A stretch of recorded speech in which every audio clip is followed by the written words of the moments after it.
আজকে ৫ বছর পরে আমার স্বামী প্রবাস থেকে দেশে ফিরতেছে। আমার স্বামীর সাথে যখন আমার বিয়ে হয়, বিয়ের পরে মাত্র ৩ মাস আমার স্বামীর সাথে আমার সংসার হয়েছিল। তারপরে সে তার পরিবারের কাছে আমাকে আমানত হিসেবে রেখে সে প্রবাসে চলে যায়। টাকা ইনকাম করতে হবে তো। টাকা ইনকাম না করলে আমাদের সংসারই বা চলবে কিভাবে?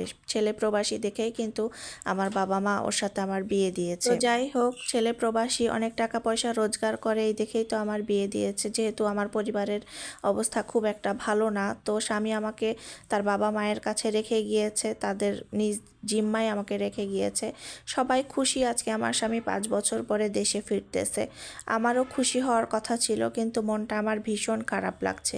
আর কেন আমার মনটা ভীষণ খারাপ করছে সেটা আমি পরে বলতেছি আপনাদেরকে। আমার স্বামী যখন বাসায় আসলো তখন এসে ওর সঙ্গে কথা বললাম, সবাই অনেক খুশি, অনেক জিনিসপত্র নিয়ে এসেছে সে পরিবারের সবার জন্য। তো সে আমার দিকে তাকিয়ে দেখে কি আমার মনটা খুব খারাপ, তো এইটা কিন্তু তার নজর এড়ায়নি, সে কিন্তু ঠিকই লক্ষ্য করেছে। তারপরে সে রুমে আমাকে ডেকে নিয়ে বলল যে আমি এতদিন পরে ফিরে আসলাম, তুমি খুশি হওনি? আমি বললাম যে হ্যাঁ, অবশ্যই খুশি হয়েছি, খুশি হব না কেন?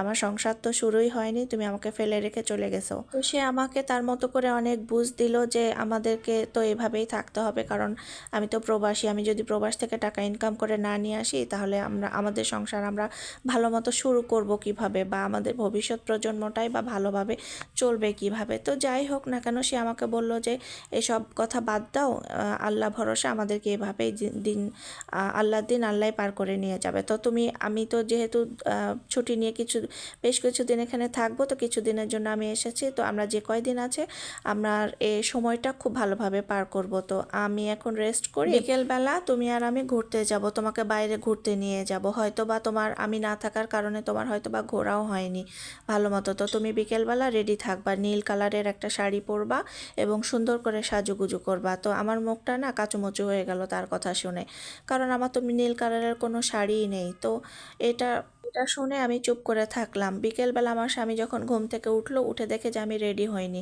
তো সে আমাকে মন খারাপ করে জিজ্ঞেস করলো যে আমি না তোমাকে বললাম তুমি নীল কালারের একটা শাড়ি পরে রেডি হয়ে থাকবা এবং সুন্দর করে সাজুগুজু করে থাকবা, আমরা বিকেলবেলা ঘুরতে যাব। কই, তুমি তো এখনো রেডি হওনি। তোমার কি আমি আসাতে খুশি লাগছে না? তোমার কি মন খারাপ লাগছে?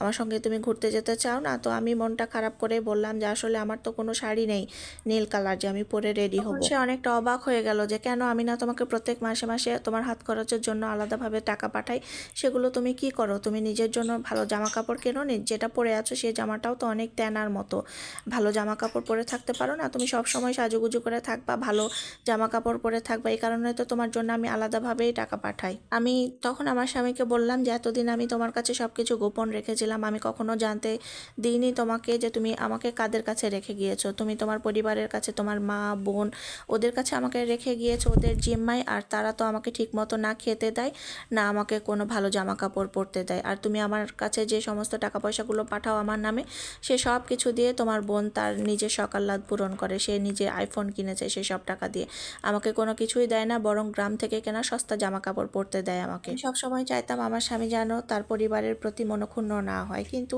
এসব কথা আমার অনিচ্ছা সত্ত্বেও তাকে আমার জানাতে হলো। তার কারণ হচ্ছে তা না হলে আমার স্বামী আমাকে ভুল বুঝছিল।